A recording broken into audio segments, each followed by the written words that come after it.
Ha sido muy fuerte el llamado del Señor respecto a entender esto del camino aún más excelente, esto de realmente poder decidirnos sin límites a andar el camino angosto, pero que nos lleva a la manifestación de su gloria.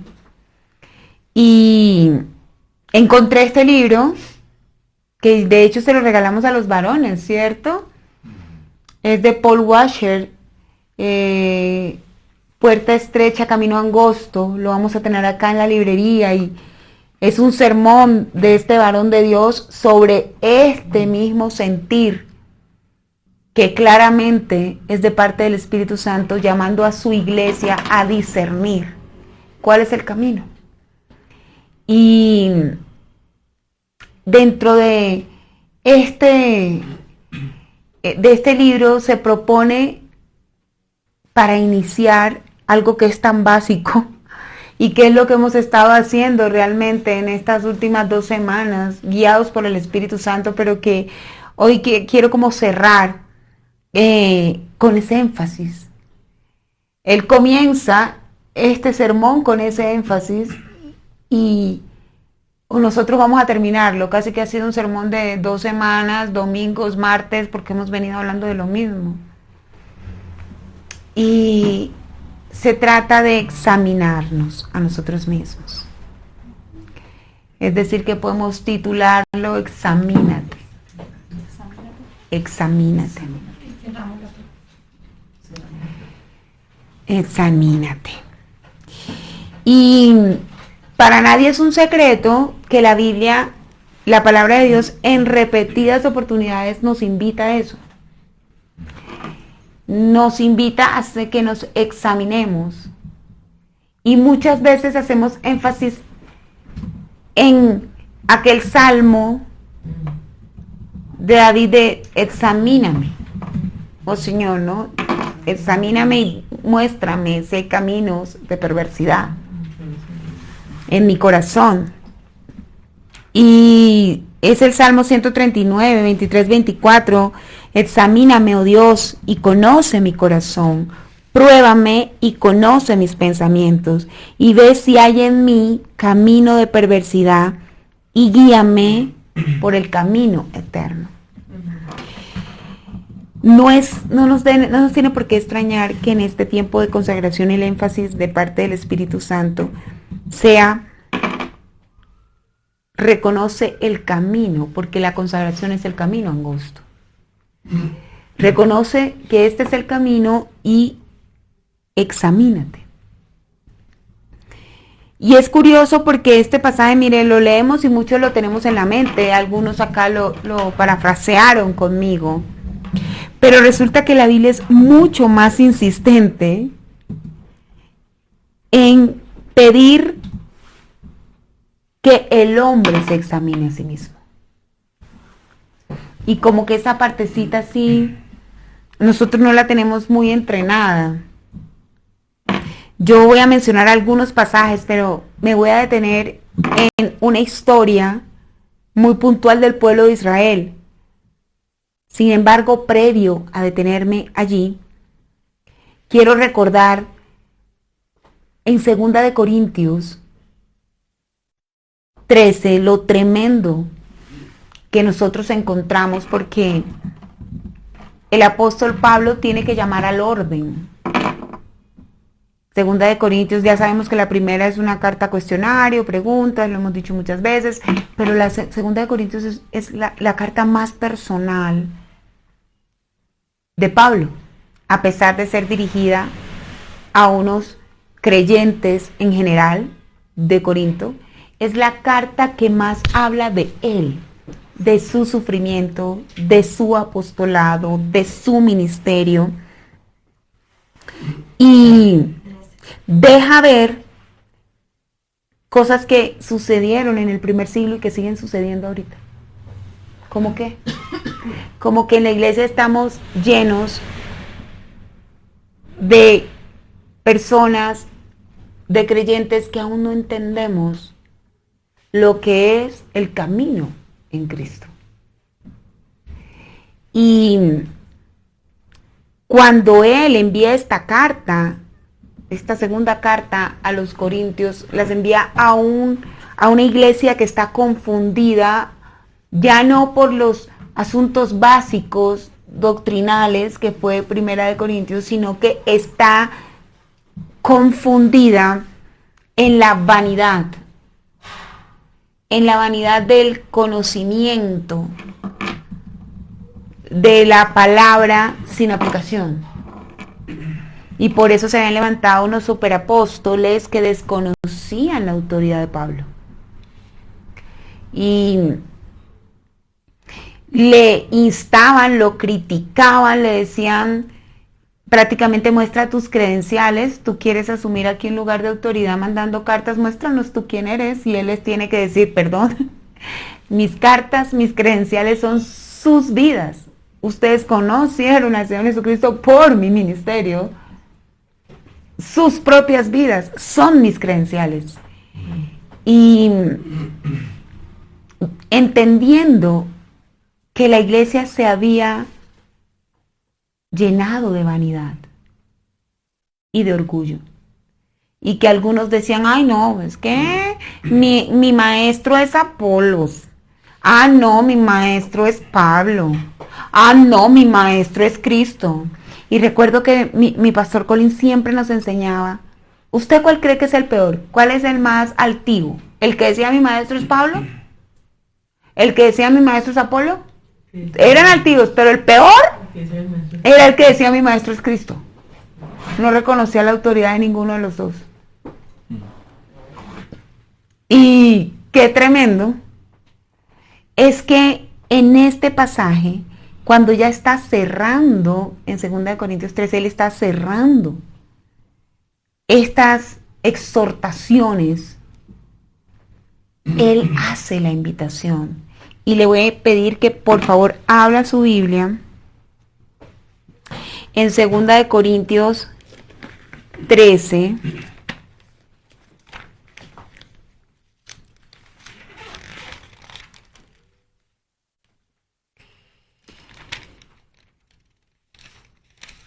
Y me acompañe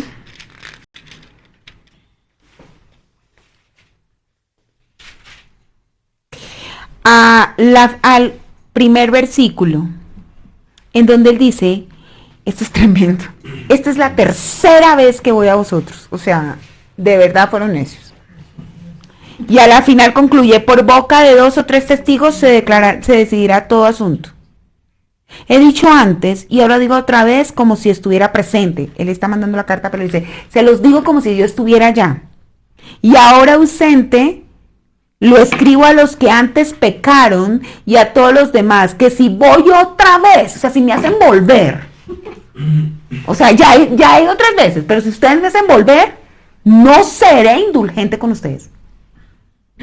O sea, ya, porque todo tiene un límite. ¿Se acuerdan que el domingo hablamos?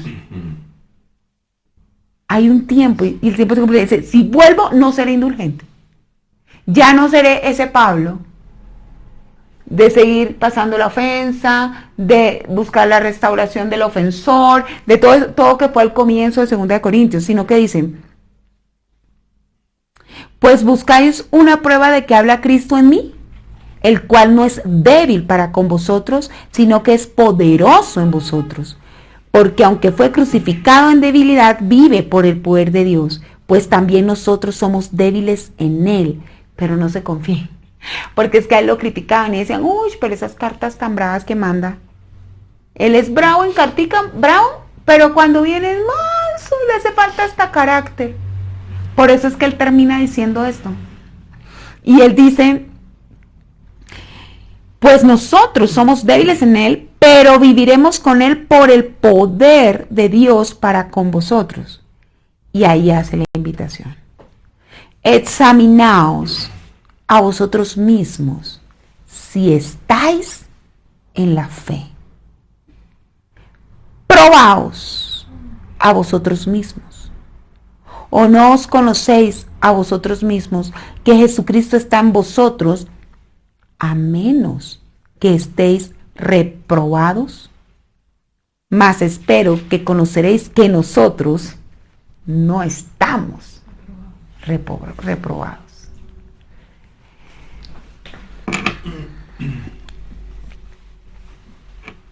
Realmente lo que él le está diciendo es, si usted está aprobado en Cristo, usted sabe que yo estoy aprobado en Cristo.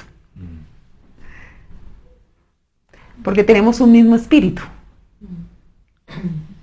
Luego entonces, lo que tienes que hacer es lo que yo hice. Examinarme a mí mismo. ¿Por qué? Porque estaban en la tónica de examinarlo a él. Cuando él habla de nosotros, está hablando de todo su equipo ministerial, de todo su equipo misionero. Y por la altivez de los corazones, por la vanidad, por el orgullo en medio de la casa del Señor, del conocimiento, resulta que ellos comienzan a examinar a Pablo. Y a examinar la autoridad de Pablo. Y a examinar las actitudes de Pablo y las cartas. Y por eso él aquí hace un cierre tan fuerte, porque después de aclarar y de poner la postura de la autoridad de su ministerio en medio de la iglesia, le dice, ahora, los que están dando mala espina son ustedes. Examínense ustedes mismos. Él no se pone en la tarea de juzgarlos, pero sí hace la invitación, examínense. Es interesante porque mire que el Salmo 135 dice, examíname Dios y pruébame. Pero en este pasaje, y hay otros, los vamos a leer ahorita, la Biblia dice, examínate y pruébate.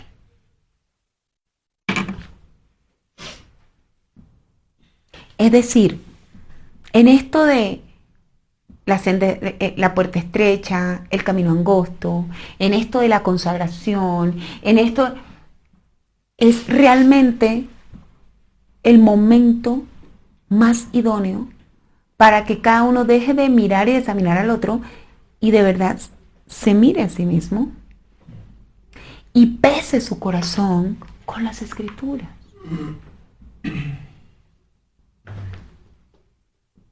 No con lo que se acostumbra a hacer, con lo que todos ven que hace, viene a la iglesia, sirve, canta, trabaja, da de comer a su familia. Aleluya, gloria a Dios. Pero esto va más allá. Esto habla de la edificación de su ser interior. Examina tus cimientos, examina tu construcción, examina tu edificio. O sea, cuando la Biblia habla de sobre edifica y sobre edifica, examina tu edificación. Tu casa, ¿sobre qué está edificada? Tu vida. Realmente. ¿Cómo está tu corazón? Y pruébalo. Pero ¿cómo puede uno probarse uno mismo? Es interesante. Y fíjense que, por ejemplo, en Lamentaciones 3:40 también dice, examinemos nuestros caminos y escudriñemos y volvamos al Señor. El mismo Job habló de ser examinado. Y quiero entonces que rápidamente veamos Ageo, porque en Ageo está esta invitación dentro de un contexto muy particular. Este libro es un libro del Antiguo Testamento, profetas menores, y tiene una ubicación muy interesante dentro de la historia del pueblo de Israel. Resulta que nosotros vemos en Ageo un libro, una profecía que está dirigida a el remanente, a un remanente de Dios, lo que quedó, lo que volvió después de la cautividad babilónica. Y sabemos que estaba profetizado, la cautividad babilónica serían 70 años, destrucción de Jerusalén, Nabucodonosor, se llevó 70 años, pero Dios había dicho cuánto tiempo era. Y previo a esos 70 años comenzó a restaurar, comenzó a, en cumplimiento de su promesa, de su palabra, a mover a los reyes, a hacer movimientos dentro de las naciones para el retorno de Israel a su tierra. Y entonces es cuando nosotros vemos que aproximadamente para el 530, o sea, unos 50 años después de haber sido destruidos, el Señor toca a aquel hombre gobernante que no lo conocía, persa, pero que Dios usó. ¿Quién me dice el nombre? Ciro. Ciro, el rey Ciro. Y entonces él toma el control de Jerusalén, de Israel, pero ya no lo toma sangrientamente como lo tomó Nabucodonosor. Viene con otra política, una política en la que, bueno, les permite, digamos que reactivar su cultura y les permite vuelven por grupos, no vuelven todos al mismo tiempo, vuelven por grupos, pero cuando llega este primer grupo, que es cuando nosotros entonces encontramos todas estas profecías y entra Nehemías, está Zorobabel, está Josué el sacerdote, está Esdras, todo esto, entonces estamos hablando de aproximadamente 535 antes de Cristo, vuelven y llegan muy emocionados. Y llegan, vemos todo lo que sucede con Nehemías, toda la inspección que hace, vemos que comienzan a edificar, y ya después vemos entonces también lo que ocurre, cómo los enemigos inmediatamente vienen a ahogar ese ímpetu. Y allí es donde la profecía de Ageo sale a flote. Este hombre, este profeta, cuyo nombre significa festivo, tuvo que haber nacido en la cautividad babilónica. Pero Dios lo usa de una manera muy especial, porque cuando se levantaron los enemigos en contra de esa reconstrucción, que es curioso porque no se levantaron con una guerra sangrienta, se levantaron con una guerra emocional. O sea, espiritualmente hicieron oposición, pero lo que se fueron fue a destruir el ánimo. Por eso siempre la invitación a cobra ánimo, cobra ánimo. El desánimo es realmente un gran enemigo en el proceso del cristiano. Y hace que suceda lo que pasó. Se paralizó la reconstrucción. Comenzaron con mucho ímpetu, pero en algún momento dijeron, no, pero es que eso que vamos a hacer no se compara con lo que teníamos antes. No, esto da pena. Entonces, pararon. El menosprecio. Y cuando nosotros estamos desanimados, es por eso. Es porque el enemigo logra engañarnos y nos hace menospreciar lo que el Señor ha hecho en nosotros, lo que el Señor está haciendo y sus promesas. Entonces, esta profecía llega en el momento, llega unos 20 años después. Es decir que unos 17 para ser más exacto, es decir que la obra paró por 17 años. 17 años. 17 años ellos habían vuelto para reconstruir Jerusalén, pero fueron 17 años en que había un remanente de Dios en Jerusalén, pero no había restauración, no habría reconstrucción. 17 años. Y entonces Dios envía a este profeta. Y ahí es donde le voy a invitar a que lea puntualmente este pasaje. Está en Ageo 1, del 5 al 7. Dice así: pues así ha dicho Jehová de los ejércitos: meditad bien sobre vuestros caminos.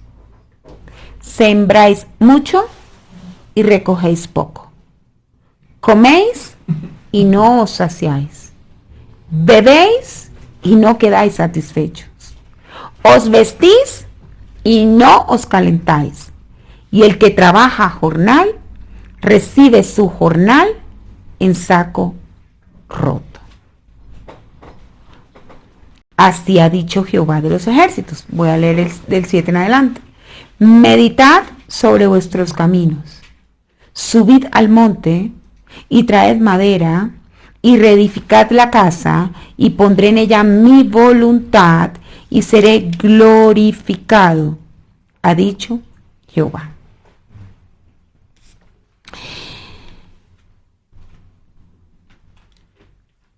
La invitación a ser examinados, a examinarse cada uno a sí mismo, a examinarse el pueblo, es lo previo a la verdadera restauración. Y nosotros muchas veces queremos andar el camino angosto porque decimos, sí Señor, yo quiero vivir el propósito tuyo en mi vida, pero no somos conscientes que para andar ese camino nosotros requerimos esto primero. ¿En qué sentido? La determinación. Miren, si uno hace un símil, cuando el creyente sale de la esclavitud, ¿cierto? Ellos habían salido de la cautividad babilónica.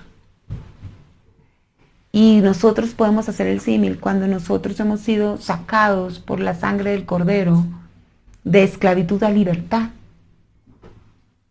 Y somos salvos. Y entonces Dios nos lleva por un camino que es su camino a la restauración del diseño original. Y la voluntad del Señor es que seamos restaurados en el diseño original. Entonces, si nosotros pensamos en esta historia, estamos hablando, salen de esa cautividad y son llevados y la misión es restaure la ciudad de Dios, restaure Jerusalén. Y sabemos que la Biblia también nos habla a nosotros de que somos ciudad de Dios. Entonces la voluntad del Señor cuando nos salva es salvarnos íntegramente, restaurar todas nuestras áreas y que nosotros podamos disfrutar de la vida abundante que pagó en la cruz del Calvario. Pero a muchos nos pasa esto. Llegamos y vemos esa ciudad que somos nosotros y vemos, wow, esta tarea está tesa. Y claro, inspeccionamos como Nehemías y vienen profetas y vienen pastores y evangelistas y oran por nosotros y nos muestran cómo está la puerta de nuestra vida, cómo está la puerta de las ovejas, cómo está la puerta del muladar, cómo está cada puerta y uno, oh Dios. Pero bueno, vamos a concentrarnos, vamos a buscar al Señor, vamos a buscar su presencia y vivimos procesos similares. en los que nuestros enemigos entonces se convierten en burladores. Los enemigos espirituales buscan detenernos, y la manera de detenernos es tocar la emoción, golpearnos la emoción. Porque si el ser emocional, que es curioso, porque ellos lo golpean, pero uno dice, lo quebrantan, no, al contrario, lo que hace es que se fortalece y toma control.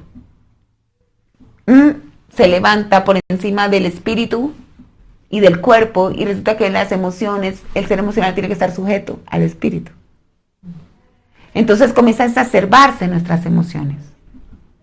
¿Y quién no sabe que cuando nuestras emociones están fuera de control, están exacerbadas, nosotros claramente no podemos tener un desarrollo óptimo de construcción, de reconstrucción, de estar enfocados en edificar y en reedificar nuestra vida espiritual?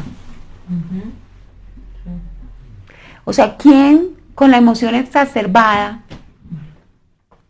va a estar en ayuno para ser libre de la atadura que le mostró el Señor? Viene desde los padres. O sea, no funciona así.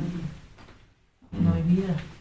Y por consecuencia de haberse levantado el desánimo o el enojo muchas veces, la amargura, la tristeza, la depresión, paramos. Y habíamos comenzado a reconstruir y a reedificar, y era lindo. Y muchos habíamos alcanzado a estar activos, con una mano estábamos aquí en la batalla espiritual y con la otra estábamos construyendo, y wow. Pero de algún momento algo sucedió, algo nos mandó a la lona y paramos. Y nos confundimos. Y fíjese, 17 años después, ¿qué había pasado? Cuando Ageo comienza la profecía, que es maravilloso que lo lea, para los que van a hacer seminario van a estudiar profetas menores, wow, 1000 veces wow.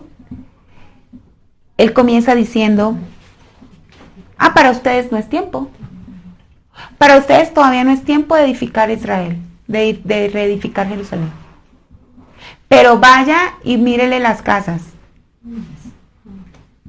Cada uno tiene casas, la palabra exacta que se usa en la Reina Valera es artesonadas.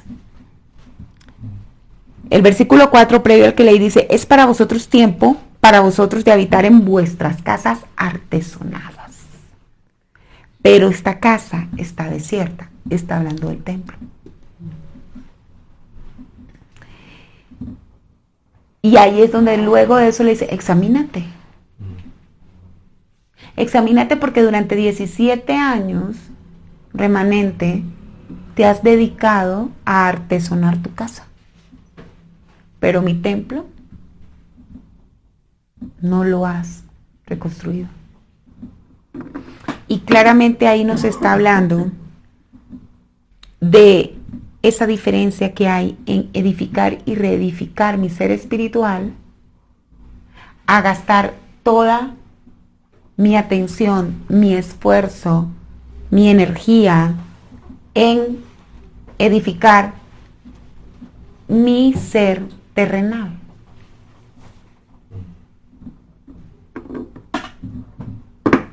Entonces es equivalente a que nos digan, mira cuánto tiempo pasaba, pero eso sí, el ser espiritual está hecho un bebé.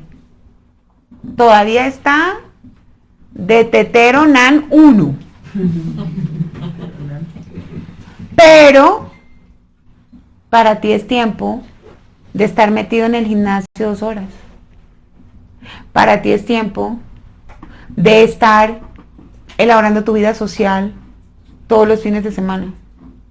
Para ti es tiempo de estar todo enfocado en hacer dinero y ahorrar para tener carro, casa, beca, máster, diplomado. Ese es el equivalente. Examínate. examínate en dónde tú estás viendo. O sea, es fuerte porque es que Pablo dice, si están en la fe, o sea, propongo no desmayarse. Examínate si estás en la fe, porque estar en la fe no es decir, yo me bauticé. Es que yo recibí al Señor, sí, claro. Pues no, últimamente no estoy asistiendo a la iglesia, pero yo soy cristiano. Y él dice, examínate si estás en la fe, porque es que estar en la fe no es eso. Estar en la fe es caminar el camino angosto. Estar en la fe es estar enfocado en la reedificación del ser espiritual. Tranquilo, que el ser por ser espiritual también se ocupa del alma y del cuerpo. El espíritu cubre todo el ser. En cambio, ni el alma ni el cuerpo pueden cubrir el espíritu. No tienen cómo. Por eso cuando nos enfocamos en el alma y en el cuerpo, el espíritu se contrista, el espíritu se entristece, porque ellos no pueden proveerle. En cambio, un espíritu avivado, la Biblia lo dice, hermosea el rostro, es alegría al corazón. El espíritu avivado se ocupa de todo el ser. No nos ven, ahorita haces una pasadita.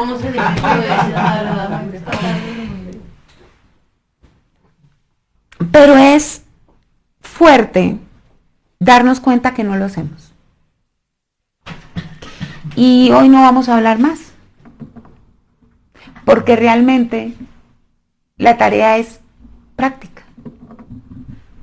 Si yo me examino a mí mismo, si yo examino mi camino, si me pongo a prueba, pruébate a ti mismo. ¿Cómo me pruebo a mí mismo? Leo la Biblia, no lo hago, esto tampoco lo hago, esto tampoco lo hago. Estoy reprobado. O sea,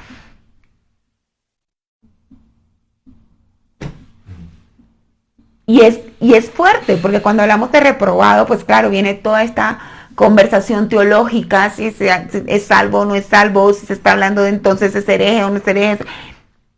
Pero realmente, más que teología y doctrina, lo que Pablo les está diciendo es, pónganse a prueba. Por ejemplo, la autoridad. ¿Ustedes están sometidos a autoridad? Pruébense. Probémonos. Porque estamos aquí. Gracias a Dios hoy estamos un buen número. Si abro, lo voy a abrir en este momento y ojalá haya también un buen número. Conéctense. Hay 10. Hay 10. Gloria al Señor por ellos. Resulta que usted también puede decir, bueno, aquí estoy. Pero sabe, es más que eso. El estar aprobado por Dios es más que eso. El estar aprobado por Dios es estar en el camino de la fe. En el camino que nos lleva a la restauración del diseño original que Cristo hizo de cada uno de nosotros. ¿Estamos allí? Estamos reconstruyendo. Amén. Y finalizo. En esa invitación a examinar, el profeta es duro, ¿no? Porque dice, examínate, trabajas mucho y recoges poco. Examínate, comes, pero siempre tienes hambre. Tomas agüita, pero siempre tienes sed. Entonces, realmente nos está invitando a que nos examinemos, ¿saben? Desde el fruto. Porque la Biblia dice, por sus frutos los conoceréis. ¿Tienes fruto de gozo? ¿Tienes fruto de paz? ¿Tienes fruto de amor? ¿Tienes el fruto del Espíritu Santo íntegro? ¿Paciencia? ¿Benignidad? Examínate. examínate. O vives insaciable, porque ese es el indicador. Padre, te damos gracias, Señor, por tu palabra tan directa, tan sencilla, tan útil para nuestra vida, Señor. Te hemos pedido tantas veces que nos examines y nos muestres. Pero hoy, ayúdanos a responder a este mandato. Porque tú hoy, Señor, nos hablas y ayúdanos a entender que tenemos que responder. Y que nuestra respuesta puede ser ignorar, lo cual traería consecuencias funestas. Ayúdanos a entender que si nos estás mandando a examinarnos, es porque hay mucho que corregir, Señor. Ayúdanos a estar en la fe plenamente, a tener conciencia de que aunque nos hemos equivocado tantas veces, tú nos llevas de la mano y tú nos apruebas. Tú nos guías hacia esa aprobación y tienes el poder de hacernos aceptos en cada detalle, porque ya en la cruz del Calvario pagaste el precio. Ayúdanos a que lo podamos en la práctica disfrutar, Señor. Esa santidad práctica sea palpable. Permítenos dejar de tapar, de maquillar, y que definitivamente, para andar este camino como tú nos has llamado, la verdad tuya sea la que prefiramos siempre, Señor. Danos de ti para poder examinarnos con verdad y no vender la verdad, sino comprarla, Señor. Cada día de nuestra vida, pagar el precio para que tu verdad se manifieste en cada área. Sí, Señor. Te lo pedimos, Señor, en el nombre de Jesús. Amén. Amén.